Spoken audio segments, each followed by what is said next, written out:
Hello everyone, are you ready for another adventure? It's me, Wokey, and I'm back with another not fake Grand Order video. I'm here with Witch on the Holy Night, which is a visual novel that I'm going to play today, mainly because I just finished work and I would like to relax a little bit, and I've been meaning to start this so that I can actually eventually read the actual event story of the most recent fake Grand Order event. So I figured, I may as well just do a video of me starting it, and then who knows, maybe... No, I'll just continue. This game is apparently 20 hours long. I don't think anyone would want to see me play a visual novel for that long. But anyway, that's going to be today's video. I'm just going to be playing it for a bit, hopefully enjoying it, reading it for the most part. And if you want to hear that, I guess, stick around for that. So, without further ado, I think this is the intro. I don't know. I'm about to get bombarded by sound, likely, but let's start. It was a winter's day 8 years ago. See, there's a little... Doop, doop, doop. Alright. The solemn morning when she understood the value of life for the very first time. Yeah, that's the thing I was talking about. Give me a sec. It should be okay when you hear it, but I need to put it a little bit lower so it doesn't blast anyone's ears off. Anyway, her home was nestled on the side of a mountain. Around it was nothing but inhospitable wilderness. She had no neighbors or childhood friends to speak of. Things like traveling to school or playing outside were more trouble than they ought be. Indeed, with its pure water and bright stars, it was a place rich with memories, both frustrating and halcyon. That was only during summer, though. Winters in those mountains were extremely frigid, each morning more severe than the last.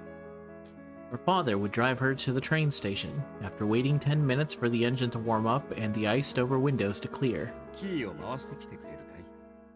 Mind starting up the car for me? I was surprised by the Japanese voice. Her father would savor his morning coffee, leaving her to venture outside and rev the engine. Out the front door she would go, traversing the garden with icy breath until she reached that old sedan. As always, she inserted the key, then started the ignition. The engine rumbled to life. Just as she proudly finished that humble task she had done so many times before... Oh shit, someone screamed. A shrill scream pierced the air. She knew, even though it wasn't human, that the feeble sound was a cry of agony. A few moments passed.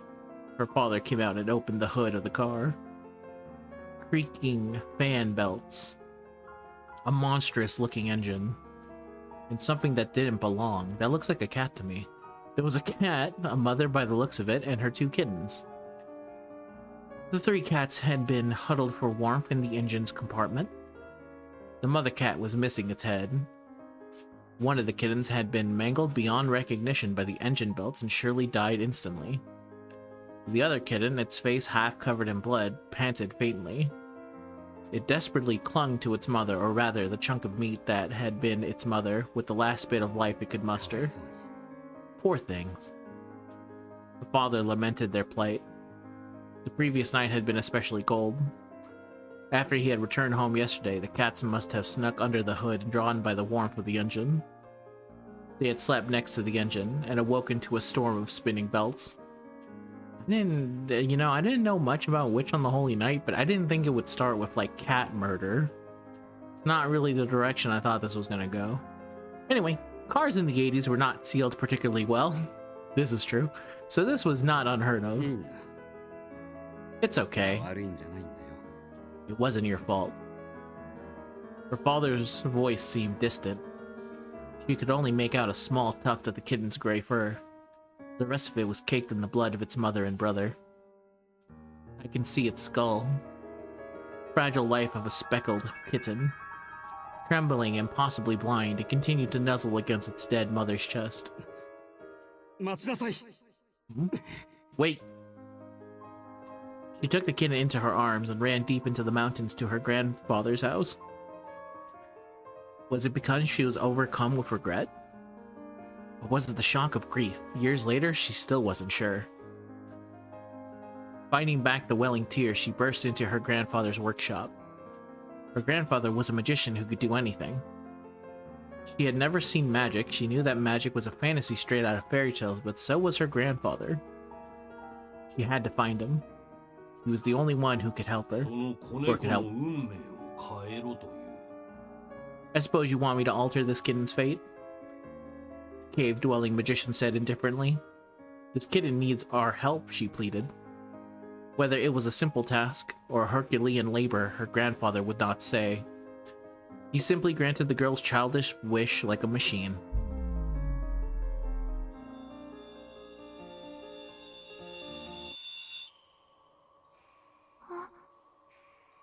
Oh no, the girl said. Before she knew it, however, she was holding a tiny corpse in her hands. Its fur was cold, the warmth of life had left its body, and tears she had fought so hard to hold back poured from her eyes. Regret spread through her chest like an endless gray sky.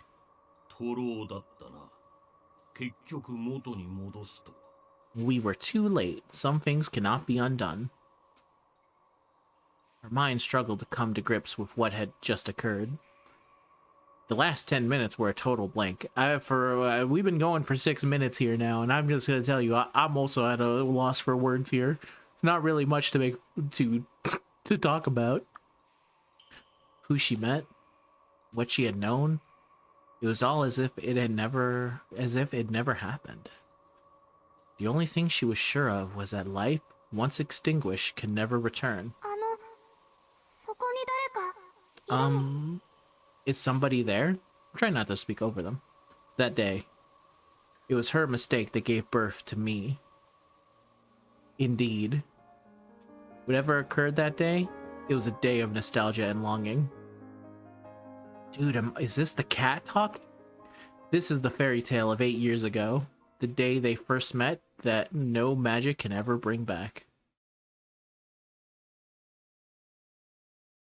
Dude, is it the cat this entire time? I need to know now.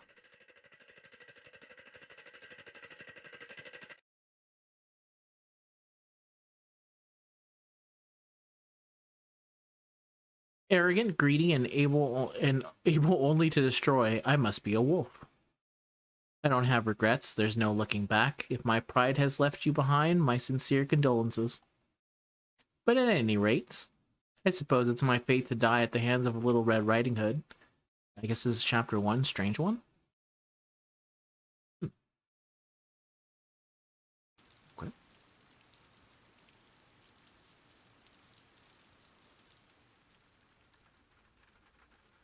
It was a quiet morning.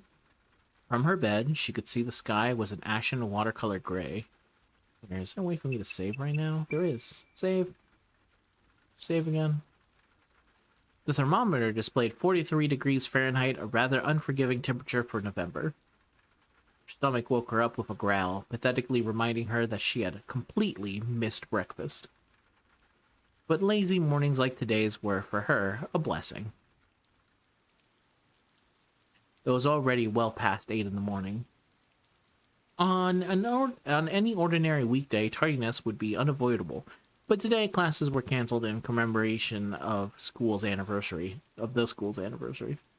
Gratefully, she had every intention of taking it easy for the first time in ages. Outside the window was a gloomy gray, and it reminded her of an evening that morning. Reminded her more of evening than morning. It wasn't a pleasant morning by any stretch of the imagination, but having been up all night until just 3 hours ago, she couldn't care less about the weather outside. It's a good-ass weather time. All she cared about was more sleep, real. After all the work I've been going through, I could definitely use more sleep. As long as she could spend her morning in bed, what was happening outside was no concern to her. She shut the curtains, then closed her eyes and tried to let sleep reclaim her. I'd like a nice uneventful dream for 2 hours, thank you. Blissful slumber found her soon enough. Her conscience faded.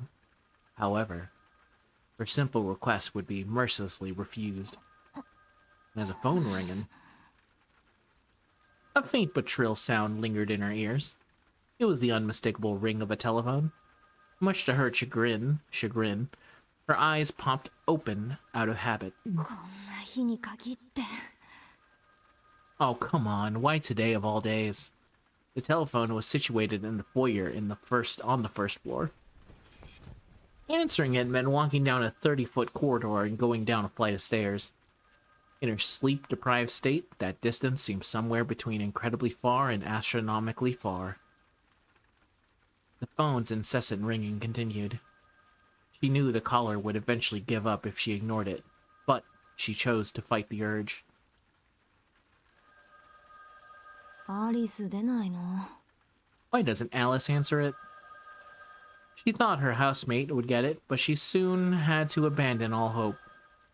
The realization struck that her housemate did not have the day off from school and was likely in class at her prestigious little hilltop academy. Moshi Moshi. The caller proved incredibly persistent. That persistence made the volume of the ringing seem even louder. I'm trying to sleep here. She was left with no choice but to get up, throw a top on, and leave the room. It's important that the top stay on for this one. Even though I can't really see whether or not she was wearing a top. Gosh, it's cold. She rubbed her hand together to warm her numb fingers. The mansion's heating system was inadequate, to say the least.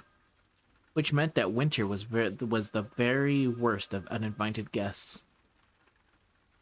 Never more so than on a dreary morning as this, when one didn't need to use a thermometer.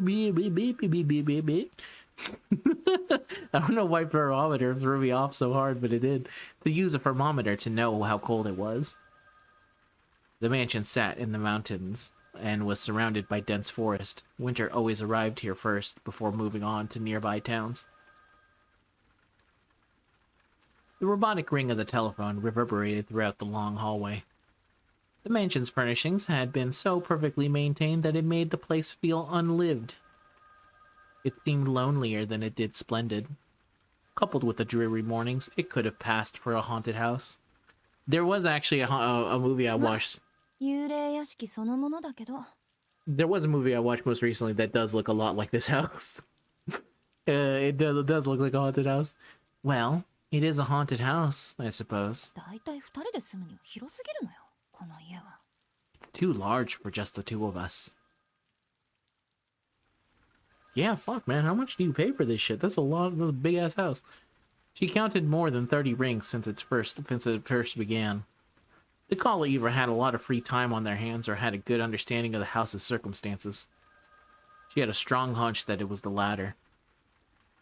The window above looked out onto the gloomy sky. She hastened to catch the unrelenting ring in the act as soon as possible, though she had a feeling that her happy morning might come to a close the moment she had caught it. It was here that a series of incidents began. Apologies for the lack of romance to this tale. For whether it be objectively true or merely superstition? Superstition? Sure, let's go with that. It was always from gloomy and unassuming beginnings that extraordinary events are set into motion. Real. I agree with that. A lot of good stories kind of start a little bit going for it. This is a nice little song. I hope none of these songs get me in trouble. That would make me very sad. Planning. Takashi Takeuchi and Kinoku Nasu. Kinoko? Kinoko. Kiniko. Nico? I have to see that name again. Nasu, I know. Okay. Kinoko. Kinoko Nasu. Still trying to get better at my pronunciation of Japanese names and such, and words. We could be practice with all these Japanese names coming up. Original art, character design, and graphics director Koyama Hirokazu. Koyama Hirokazu. You have to sound it out, remember, just like how they taught you in elementary school. Script/director Tsukuri Monoji. Tsukuri Monoji. I like the vibes this is putting down. I'm feeling the vibes right now. Music by Hideyuki Fukasawa and Keita Haga. So Hideyuki Fukasawa.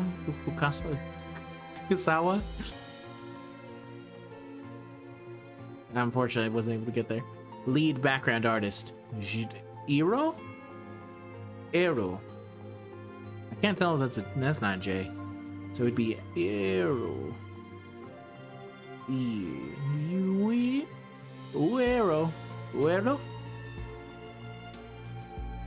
Graphics by Takao Aotsuki and Shimokoshi. Takao Aotsuki and Shimokoshi. See, I have a little bit of an issue where I look at words and I try and say it fast, but I'm saying them wrong. It's the confidence, though, that I try and say it right, but it's wrong. Lead programmer, Kyobi.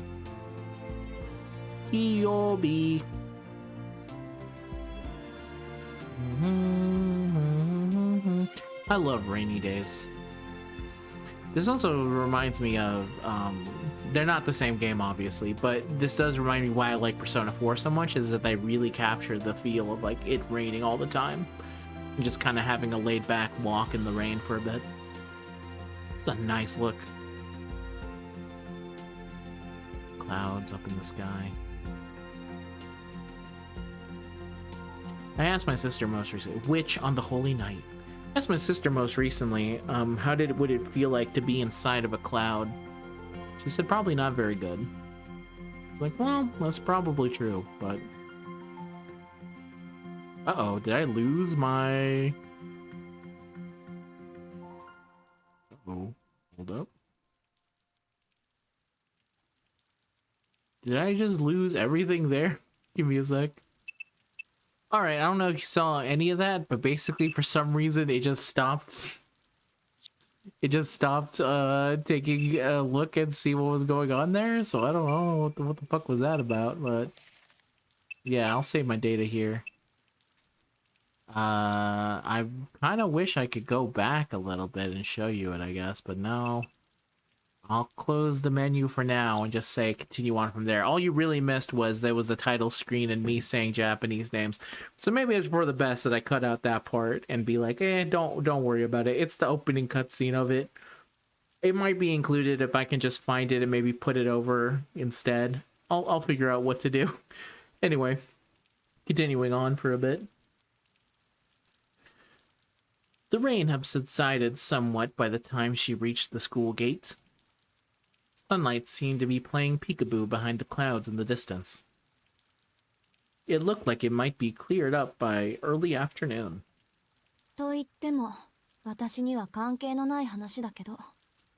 that it has anything to do with me, though. The weather reflected her luck. On top of being forced out of the house at such an early hour, she had to suffer through a winter rain. I'm getting a bad feeling about this. The sinking feeling she had only grew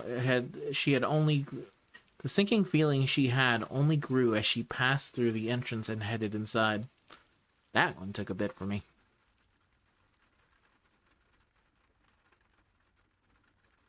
She didn't encounter any other students along the way.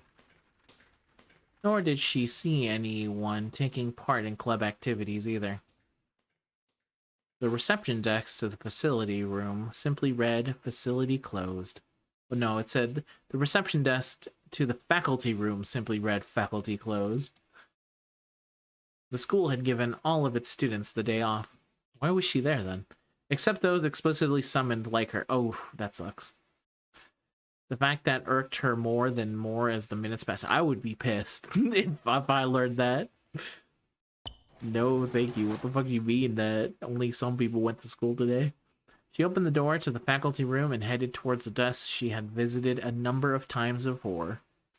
The man at the desk wore a plain shirt and suit that were nonetheless neatly pressed. Slim frame glasses adorned his face, giving off an amicable yet cunning air. The mild-mannered image this mid-20s man presented clashed with the cigarette he smoked. He didn't appear to have noticed her yet. 山城先生。 Mr. Yamasiro? She closed the door with a bang. Showed no response to the sudden sound. Mr. Yamasiro lifted his head. やあ、おはよう、青崎くん。要件は聞いているかな? Hey there. Good morning, Miss Aozuki. I guess this means you got the call? はい。1時間前に自宅で、事前に何の相談もなく。Yes, they called me at home about an hour ago out of the blue. Lifts one eye. His eyebrows are very happy about the news here. Having graduated from this high school himself, Mr. Yamashiro, I keep wanting to say Yamashiro, but it's Mr. Yamasiro, was not much older than the rest of the students. For that reasons, the students preferred him over the other teachers. He always had something interesting to talk about and kept conversations casual. He looks like a casual man. In fact, he seemed more like an older student than a teacher, but she unfortunately didn't share her fellow students' fondness for him. She was of the opinion that teachers should come across as a more austere, like an iron fist that could inspire both love and hate in equal measure, not a buddy to joke and pal around with. He was the exact opposite of how she felt a teacher should be. It was only natural that her manner towards him would be forced and unfriendly. Not that she'd ever been wired to make friendly small talk. 今日もご機嫌斜めみたいだね、君は。You're in a foul mood today. それは先生の気のせいです。今日だけ特別という話ではありませんから。You must be imagining it. I'm like this every day. The matter-of-fact answer perfectly matched the displeasure displayed on her face. Her bad mood from having to get up early and the tiredness from staying up late must have collectively made her positively adversarial. そうならいいんだけどね。彼にはそう辛く当たらないでくれよ。僕らじゃ正直どう扱っていいかわからないところもあるし。If you say so, just go easy on our guests, okay? To be honest, we're not completely sure how to deal with him yet. 先生、その件ですけど、私まだ詳しい話を聞かされていないのですが。About that, do you want to tell me what the hell is going on? Because I have no clue. As Mr. Yamasiro met her piercing eyes, he finally understood the reason behind her tone and slowly put out his cigarette. 電話じゃあなんて聞いたの? Let's start at the beginning. What did they tell you over the phone? 転入生の紹介をするとだけです。理由も脈絡もない説明でした。Just that I'd be introduced to a transfer student. They were a little hazy on the rest, though. One of Mr. Yamasiro's eyebrows stood up, impressed with the brevity of her answer. He could see that she was angry, not because she had been called to school on her day off, but because she hadn't been told why she was here. Mr. Yamasiro chuckled sympathetically. 先生、これが笑い話なら、そろそろ帰っていいでしょうか? If this was all a joke to you, perhaps I should just go home. いや、ごめんごめん。謝るよ。冗談じゃなくて真面目な話なんだ。ちょっと君の手を借りたくてね。Wait, I didn't mean to laugh. This is not a practical joke. We could really use your help. 本当に転入生の問題で。So there really is a transfer student? 訳ありというか、難しいというか。Yes, but he has, how should I put it, difficult circumstances. 彼、宗十郎くんと言うんだけど、ちょっといろいろとずれていてね。僕らが案内してあげるより、同世代の君の方が適任だと思ったんだ。His name is Sojiro, and he's a bit, well, peculiar. So we thought someone around the same age would be best suited to show him the ropes. She threw him an unamused look. It was negligent of them to be pushing teaching duties on her, but she did wonder how exactly this transfer student was peculiar. Maybe he meant the student had behavioral problems or was difficult somehow. The problem is that he's too much man. He's man.jpg. But peculiar, she didn't have the slightest idea what that meant. ずれてるなんて、そう使わない表現だけど。Don't hear a teacher call someone that every day. She had her doubts, but swept them aside for now. This wasn't the time to get distracted by more concerns. The fact remained that this conversation was all the peculiar she could handle, and she needed more information. She was already beginning to fantasize about saying no and curling up in her warm bed at home. 一つ質問があります。 I have a question. 何？あ、学年は君と同じ2年生だよ。性格は落ち着きがあって人の話をよく聞くタイプ。裏を返せば覇気がないとも取れるけど、それならそれで付き合いやすいだろ。 He's really selling him. Yes, he's a second-year student like you. He's well-behaved and a good listener. He's not the most energetic individual, but that just means that he'll be easier to get along with, right? 青崎くんとはクラスは違うけど、きっと仲良くな。He's not in the same homeroom class as you, but I'm sure you'll get along. Just... そういったことは本人から直接聞きますし、測ります。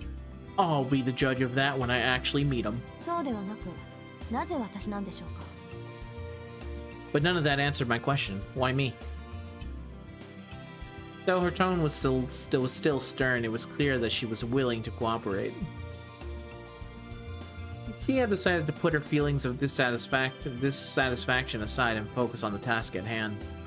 Forcing herself to act empathetic in spite of her self-absorbed nature was something she was used to. Paradoxically, this force of will was also the reason teachers put so much faith in her. Full point. At times, that strength shattered expectations, and on all those occasions, they were left with no choice but to treat it like a natural disaster and weather it until it passed. This was how Mr. Yamashiro had come to deal with her as over the past year. もう一度だけ聞きます、山城先生。 I'll ask you one more time, Mr. Yamashiro. それで、なぜ私なんでしょうか。 Why does it have to be me? Pressured by a question without a clear yes or no answer, he answered. それはね。 Well, about that. 別に青崎くんが先生方に敬遠されているのと同じぐらい信頼されていて、学校のためなら教師も生徒も一緒くたに切って捨てる鉄の生徒会長だからじゃないよ。 You're probably thinking it's because you're the iron-fisted ruler of the student council and are willing to strike down both teacher and student for the good of the school, but you'd be wrong. それ以外に、こんな呼びつけを受ける理由はないと思いますけど。 I can't imagine any other reason you'd call me. Eyes did nothing to hide her disbelief as she glared at him. Strength far beyond that of an ordinary 17-year-old girl, coupled with the youthful beauty of one.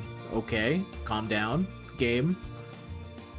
Mr. Yamashiro let slip a genuine smile, admiring the miraculous balance of qualities. Don't be weird about this, dude. いや、 Ranger 責務 danger. だけでいいなら僕がやってるさ。この人選に関しちゃ教師や生徒会長といった役職も関係ないよ。 I mean, I'd handle this myself if it was just about pure obligation, but who gets this job has nothing to do with whether they're a teacher or on the student council. なんていうか、こんな頼みを損得抜きで聞いてくれるのは君だけだと思ってね。適任ですからと強く推薦したわけ。 I just felt that you were the only one who would entertain this kind of request without needing to weigh all sides. That's why I insisted it be you. In other words, he knew she wouldn't say no. 山城先生。 Mr. Yamashiro. うわ、怖っ。もう睨まない睨まない。言ったろ？僕にはともかく彼には笑顔でって。 Oh dear, would you stop glaring at me like that already? At least put on a smile for your new schoolmate. とまあ、納得してくれたならすぐに移動しよう。もうずいぶん待たせてしまっているからね。 Look, if you're agreeing to help, we should go see him. We've already kept him waiting long enough as それ is. と、雨の中ご苦労様。帰りはもちろん車で送るよ。 And because you braved the rain to get here, I'd be happy to give you a ride home. Mr. Yamashiro stood up gracefully. I'm good, thanks, she replied before turning and walking out of the faculty room. Yeah, good. Fuck him. Get out of here, weirdo. She may not have seen that, but I read your thoughts. He had been waiting for about an hour. While he did, the rain shower lightened into a drizzle. His mind wandered as he listened to the sound of the raindrops.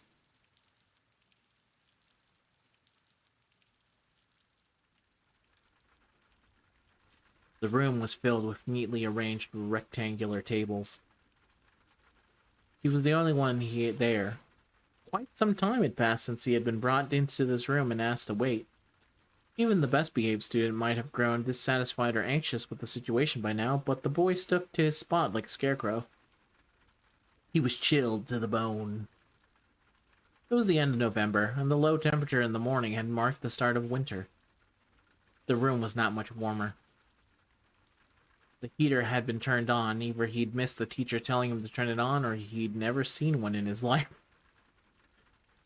He breathed lightly on his freezing fingers as he aimlessly surveyed his surroundings. This dreary place was apparently a meeting room. The other students might have considered it a wonderful place to meet, but to him it was a drab and overly spacious. It was a lifeless place that reminded him of an arid cave.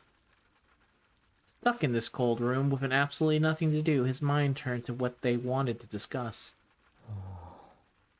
Oh, sorry, I cut him off of his home, and unable to come up with a solid answer, he returned his attention to the sound of the rain.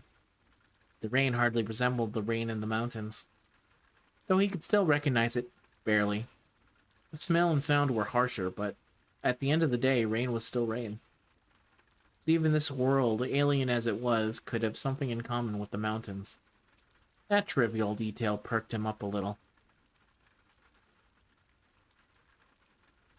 He liked how the town looked soaked in rain.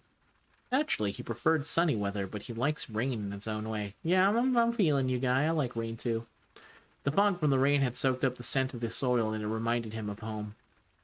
It was at times like these that he was able to numb the anxieties the city gave him. But then he let out a discouraged sigh. How pathetic. He'd already been here 2 weeks, and thoughts of his hometown still made him sad. Perhaps feeling that he was being unfair to his new life, he composed himself and continued to wait patiently.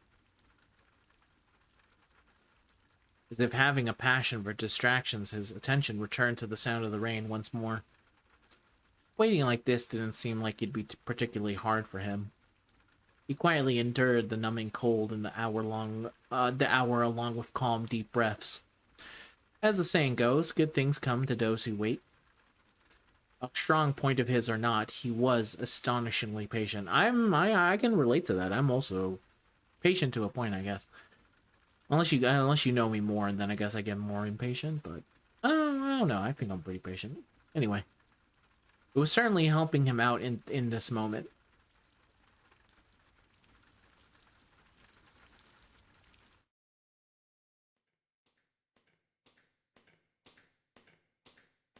Walk, walk, walk. She, on the other hand, was livid. The profile of the transfer student had been explained to her on her way to the meeting room. She was told he had lived his whole life up in the mountains without any electricity.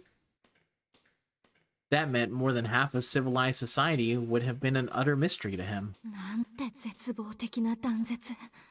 戦後どころか戦前の話じゃない。ロビンソンにも程がある。 Well, I was reading along as she was saying it, and I laughed at the reference.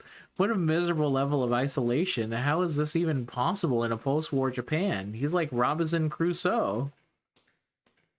She had every right to be angry. His village had apparently remained isolated in the mountains for many years. Contact with villagers in the foothills of the mountains only occurred once a month or so, which was unfathomable in modern Japan. Although expressways and Japan Rail, the old national railways, now spanned the country like arteries, it wasn't entirely impossible for mountain villages like his to exist. But she couldn't imagine how someone born to such circumstances would think or live. 電気がないって村に行き渡っていないだけで公衆電話ぐらいはあったんですよね。 When you say no electricity, you mean in general, right? Like he must have had access to a public phone. なかったそうだよ。こっちに暮らすようになってまず驚いたのが電話だそうだし。 Apparently not. He mentioned how shocked he was by the phones when he started living here. 電話って便利ですね。なんて真顔で言われてね。そういえばそうだなぁと再確認させられたぐらいだよ。 I kid you not. He said, "Wow, telephones are so useful. Couldn't really deny that, could I?" She shot a sidelong glare at his way as he left. Seemed like the naivety.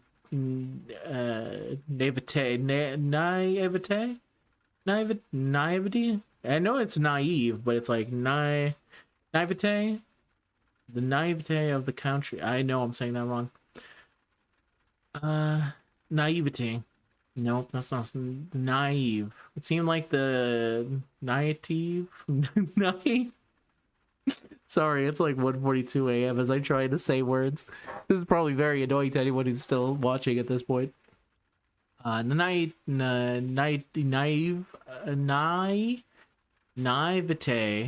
Naivete of the country boy had cheered up Mr. Yamashiro a bit. 駐在もいないってことか。うちも実家は山奥ですから、電気が通っていないのはありえないとは言いませんけど。They probably didn't have police officers either. My family home is up in the mountains, so it's not inconceivable they wouldn't have electricity. そいつ、学校も知らないんですか？ But he doesn't even know what a school is? うん。どんなものかは知っていたそうだけど、実際来るのは今日が初めてらしい。それで緊張していたのかな。あまり会話も弾まなかった。Nope. He'd heard of them, but this apparently his first time visiting one. Maybe that's why he's nervous. He wasn't very talkative. ああいうのも野生児っていうのかな。狼に育てられた狼少年みたいな。あ、いや、探検隊の話だね。He's almost, what would you call it? Feral? Like a boy raised by wolves, I suppose? I suppose that makes this a safari. You gotta stop making these shitty jokes, dude. She's not down for it. 怖いな、青崎くん。冗談だって。そう、睨まないでくれ。Hey, you're scaring me, Aozaki. I was joking. Go easy, okay? 大丈夫。話してみた感じ、おとなしい子だったから。なんていうか、言葉の通じない小動物みたいな感じ？ And don't worry, I got the feeling from talking to him that he's a nice kid. He was almost like, I don't know, a cute little animal that doesn't speak human. 山城先生、その例え、気休めになってませんから。Your jokes and metaphors aren't helping. As she gave her blunt reply, she tried to simulate in her mind what life without electricity would be like, but the thought of it took her sour mood from bad to worse. I mean, my mom basically lived that way back when she was in Mexico growing up. It sounds like a very different life, that's for sure. After all, it was a world she had never known. She could understand why the teachers had given up. She too wanted to give up and return to her warm bed, but her good-for-nothing pride was holding her hostage. Not only did the teachers believe that she was up to the task, but she also believed that she could do it. It wasn't that easy to go back on her word, no matter how bad things looked after the fact. She walked along the hallway, the rain pattering in the background. The meeting room was already in sight. With a furrowed brow, she fixed her long hair in anticipation of meeting the unknown stranger within. Her elegant strides were like those of a confident general going into battle. いや、Hey, 青崎くん。Aozaki? 君を信頼してる僕だけど、念のため確認しておくよ。なんていうか、優しくね。できれば笑顔とか作れないかな。I believe in you and all, but I'll say it again. Be nice, okay? Can you at least try to smile? You gotta stop asking her to do this. 作り笑いは苦手です。一応努力しているつもりですが。I'm bad at faking smiles, but I'll do my best. ああ、そうなんだ。それはよかった。Really? That's a relief. いやー、ほんとよかった。青崎くんにも苦手なものってあったんだね。I really mean it. It's good to know you're not good at everything. Dude, this guy kind of sucks. Mr. Yamasiro's shoulders slumped the second they reached the meeting room. As he put his hand to the door, his eyes seemed to say, "Be nice, please." That only made her more irritated. わかってるわよ。愛想が悪いってのは。でも笑顔なんて意識して作るものじゃないんだし。I already know that I'm not the friendliest looking person in the world, but I can't just make myself smile at the drop of a 大 hat. 体、そういうインスタントな人付き合いなら飛び丸の方が向いてるって。You should have asked Tobimaru if that's what you were after. She sighed about her social shortcomings, but then it occurred to her that being called into a school on a day while sleep deprived wasn't anything to smile about anyway. She also thought the person responsible for this mess would be better off attending elementary school. It might not be his fault, but neither was it her duty or obligation to do the teacher's work for them. At the very least, they could have used their brains and organized all this on a normal school day, another complaint she wanted to voice later. いや、というか敵。なんであろうと敵。悪いけど、情状酌量以前に敵。I hate him already. He's my sworn enemy and I haven't even met him. Sorry, but I couldn't care less about his extenuating circumstances. 間が悪いのはお互い様っていうか、ほんと、なんでよりにもよってこんな忙しい時に。You think this isn't awkward for me too? Honestly, why did this have to happen when I'm so busy? Slow PNG moving. Her pounding headache for a lack of sleep had boosted her aggression by 10%. No matter how harmless the guy on the other side of the door may be, anyone who disturbed her sleep was the enemy. He's approaching like Kokuma. And just as she was reaching the peak annoyance, Mr. Yamashiro opened the door to the meeting room. The room slowly slid into view. She didn't care for formalities. She looked straight ahead and stormed into the room, and found herself face to face with the most unusual and potent. Before we go on, let's see from another perspective. Turning back the clock just a little. You don't have to do anything. For some, these words are priceless luxuries. For others, they are unbearable torture. For the proactive girl, it was definitely the former, though she had been too suspicious of the motives of anyone giving her such a gift to accept it. For the passive boy, it was definitely the latter, a bitter thorn that made him homesick, though at this very moment his mind was still distracted with the wait for his face to reveal any discontent. He maintained perfect posture as he stared at the gray sky. He had already waited a whole hour, but figured that they must have had their reasons for making him wait. For as long as he had the sound of the rain to soothe him, he could keep on waiting. でも、そろそろ9時を過ぎるのか。どうなんだろう。It must be 9 o'clock already. Yeah, that seems about right. He had been vaguely keeping track of the time as he listened to the rain.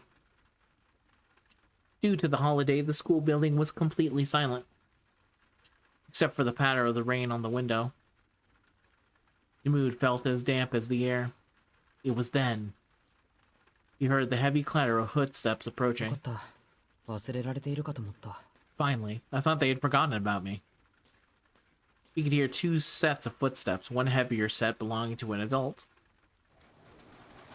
He breathed a sigh of relief as the door slid open. すまないね。随分とお待たせしちゃって。So sorry to keep you waiting. The first person he saw was a man wearing glasses and an awkward smile. That's Mr. Yamashiro, the one who brought me here. って、あれ？里中先生いないんですか？ひどいな。話し相手になってあげてと言ったのに。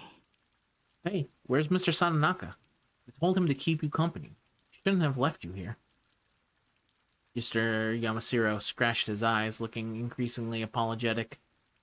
And then from behind him, like a Kuma, she approached, with a tight-lipped expression that made it clear she didn't want to be there. A dark-haired girl with a determined look in her eyes appeared.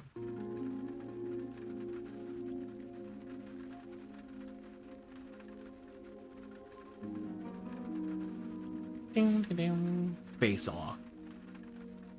No face reveal here. It's boy.jpg. Sojiro gulped. The sound of the rain on the window faded into nothingness. That's when he knew. This is how he felt when time stood still.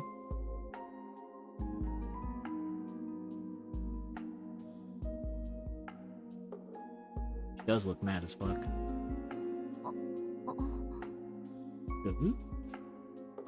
She blinked quickly a few times as if taken aback. Why was anyone's guess?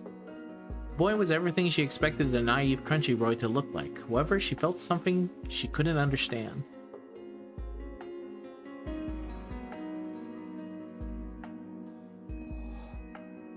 Oh. His eyes widened slightly as if taken aback. The reason was obvious. Putting his feelings into words was a different matter altogether. So we will never know exactly what he experienced in that moment. Yo, this is way better than living in the mountains.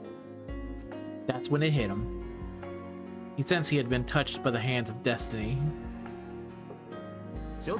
And also this guy was here. Allow me to introduce the two of you. This is the transfer student I mentioned, Sojiro Suzuki.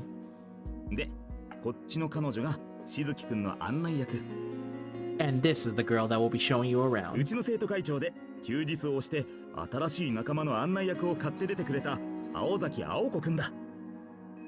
She is our student council president and came in on her day off just to welcome you. Her name is Aoko Aozaki.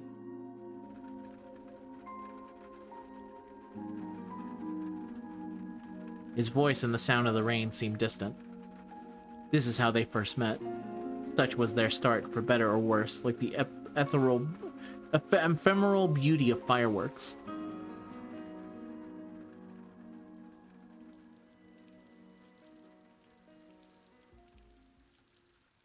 Damn, okay. I get it, though. It was commonly believed among the students that Aoko was always in a foul mood. Okay, you know what? Let me stop right here, and I'm gonna save my data right here. And I think that's it for today's video. Again, I just wanted to play a little bit. Wanted to start it because I did mean to play it off by myself, and I guess I will continue playing it a little bit off screen. Maybe I'll make a little bit more videos just as an excuse. I really just need to find an excuse to make some videos and also continue a game that I've been meaning to play for a very long time. I bought this game 2 years ago when it came out to specifically say you should release more of these goddamn visual novels, and I never got around to actually playing it because I thought 2 years is plenty of time to eventually play this game. And then here's the event and I have not beaten it. But anyway, thank you very much for watching. If you made it all the way here to the end, I wish you the best of luck. If you actually do know what happens in this game, don't tell me anything. I'll figure it out myself. I'm liking it so far, though. Sojiro is definitely, I guess, different from when I was thinking of him, but I also have only really thought of him as like basic man. I never actually thought of like, what if he was actually not a basic man? He was the weirdo all along. But who knew? Anyway, thank you very much for watching. I'll see you guys in the next video, whatever it may be. Till next time, peace out. Bye-bye.